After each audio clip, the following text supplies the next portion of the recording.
네, 안녕하세요. 반갑습니다.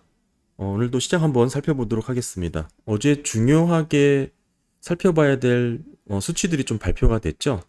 지금 사실 채권 투자를 하는 데 있어서 인플레이션이 가장 중요한데 그중에서도 특히 근원 서비스가 중요하죠. 지난 영상에서도 말씀드렸지만 근원 서비스의 세부 항목을 살펴보시면 역시 고용과 임금 부분이 매우 중요합니다. 그래서 고용 수치와 근원 서비스의 관계는 상당한 밀접한 관련이 있습니다. 일정 부분 시차를 두고 반영을 하긴 하지만 실질적으로 근원 서비스를 고용과 특히 임금 부분과 상당히 밀접한 관련이 있기 때문에 어제 발표된 수치가 상당히 또 의미가 있고요. 지금 시장은 인플레이션, 기준금리, 경기 침체, 은행 리스크, 여기에 부채 한도 이슈까지 맞물려서 얽히고 설켜서 돌아가고 있습니다. 그럼 어제 발표된 졸트 고용 보고서 한번 살펴보겠습니다. 이렇게 복잡한 시장 상황 가운데 지금 미국 노동부가 매월마다 발간하는 구인 이직 보고서죠.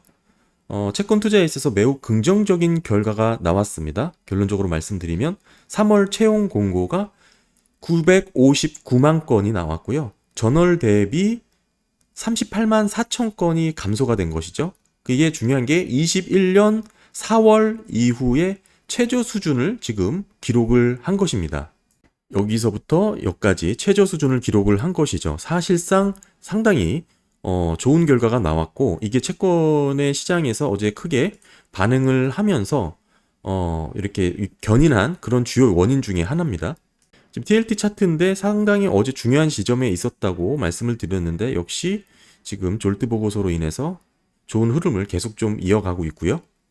한마디로 고용시장이 생각보다 빠르게 식었다 이렇게 해석할 수가 있고요.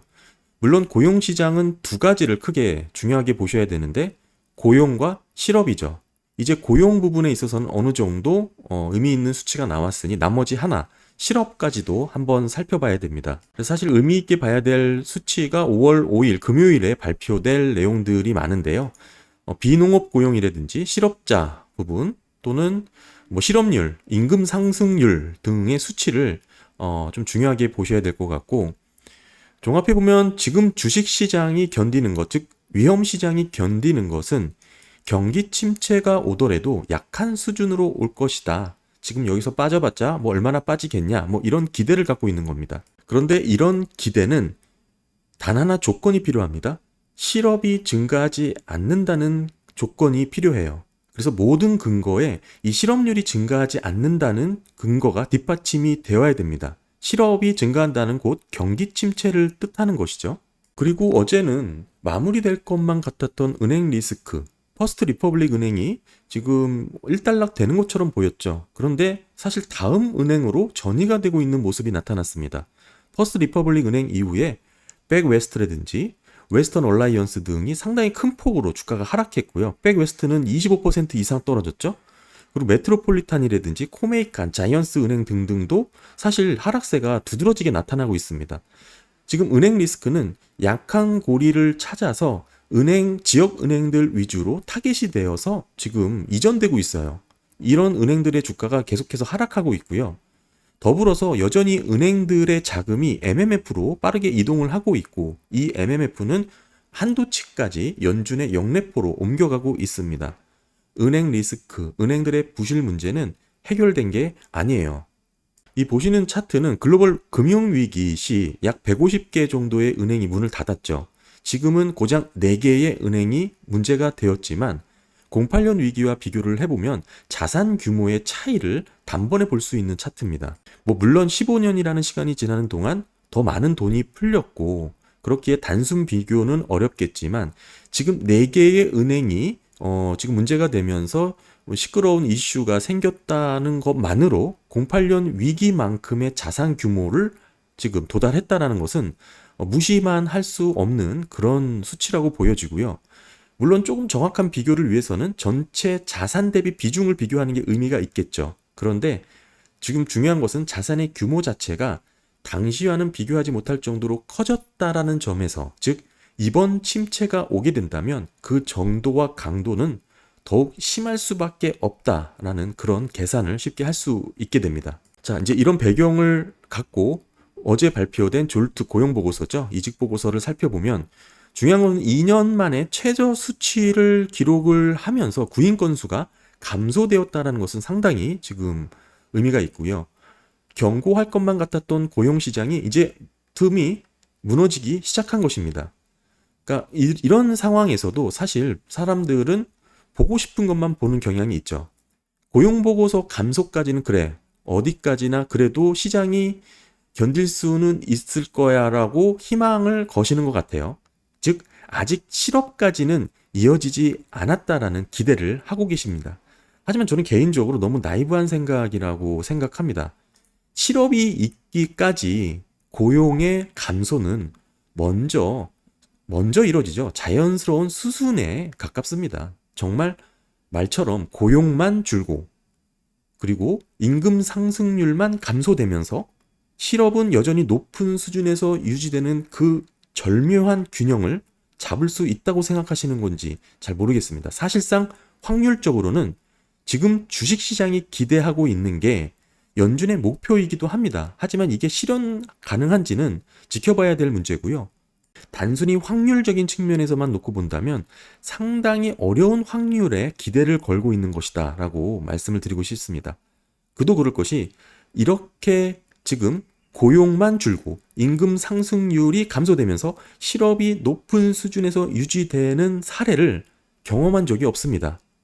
이 말은 예시를 통해서 설명을 드려보면 눈을 감고 사격을 해서 정확하게 관역을 맞춰야 할 만큼의 낮은 확률이라고 보는데요. 물론 정말 운이 좋아서 그 관역에 맞아 들어갈 수도 있겠죠. 하지만 제가 말씀드리고 싶은 것은 눈 감고 쏘는 사격이라고 해서 물론 관역을 향해서 쏘겠죠. 하지만 관역을 벗어날 확률이 더 훨씬 높다는 것을 말씀드리는 겁니다. 정말로 실업은 괜찮고 구인만 감소되고 이런 상황을 기대하면서 위험시장에서 지금 플레이를 하는 게 맞냐라는 의문을 던지는 겁니다. 지금 실적 시즌이 아직 마무리되진 않았죠. 지금까지 발표된 실적들은 세계 글로벌 탑티어 기업들의 실적들입니다. 그런 기업들 위주로 발표가 되었어요. S&P 500 말 그대로 시장 경쟁력이 있는 1위 기업들입니다. 이런 기업들의 실적이 예상치를 웃돌았다고 해서 마냥 좋아할 일이냐, 이런 주제로 제가 영상을 한번 만들기도 했었죠.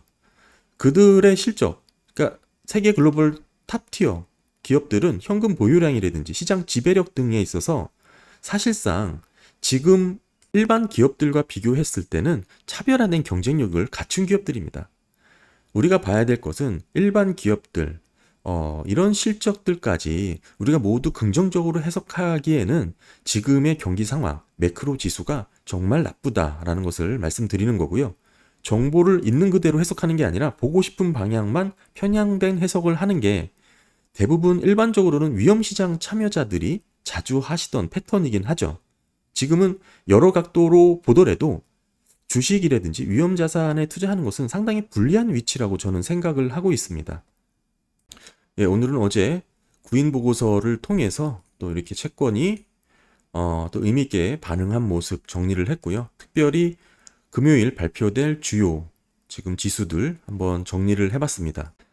말씀드렸다시피 지금 부채 한도 협상 이슈가 본격화되면서 유동성이 부족한 채권 시장에서의 변동성이 좀 커지고 있죠. 떨어질 때 많이 떨어지고 오를 때 팍 오르고, 사실상 이럴 때는 대응을 하면서 지금 적극적으로 트레이딩을 하기보다는 상반기 안, 특히 이제 하반기 9월 달 이후에 좀 내가 거래를 해야 되겠다라는 그런 시기적인 그런 제한을 좀 두면서 어느 정도 조금 거리를 두고 관망을 하는 자세도 나쁘지 않다고 봅니다. 물론 자신 있는 분들이야 트레이딩에 적극적으로 개입을 해서 수익률을 극대화하는 게 의미가 있겠지만, 잘못 포지션을 잡게 되면 크게 먹을 때 못 먹고 크게 떨어질 때 손실 보는 그런 안타까운 일이 벌어질 수 있다는 것이죠.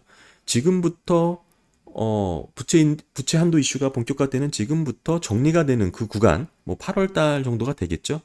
그 기간에는 상당한 채권 시장의 변동성이 예상이 되고요.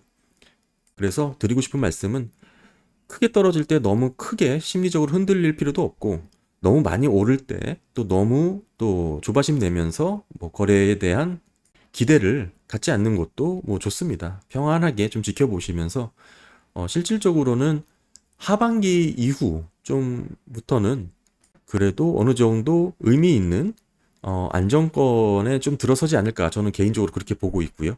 사실 어제죠. 큰 폭으로 떨어진 것도 어제 영상 보시면 아시겠지만 지금 부채 한도 협상 이슈가 본격화됐죠. 갑자기 6월 1일이라는 엑스데이트를 발표하면서 본격화되면서 미국 CDS에 대한 어찌 보면 부채 디폴트 프라이싱이 너무 과매도한 국면이 있었습니다. 그래서 뭐 물론 그 전부터 제가 꾸준히 이런 노이즈에 대해서 계속 영상으로 안내를 드렸고 크게 대세적인 가격의 변화에는 크게 영향을 주지 않는 그런 이슈들이기 때문에 어느 정도 좀 감안해서 좀 보셔야 이렇게 말씀을 꾸준히 드렸었죠. 네, 정리해보면 단기적으로는 이번 주 금요일 날 발표되는 실업률, 비농업 고용지수, 뭐 임금 상승률 등이 영향을 좀 받을 것 같고요. 6월 달까지는 또 부채 한도 협상 이슈가 좀 남아 있겠죠.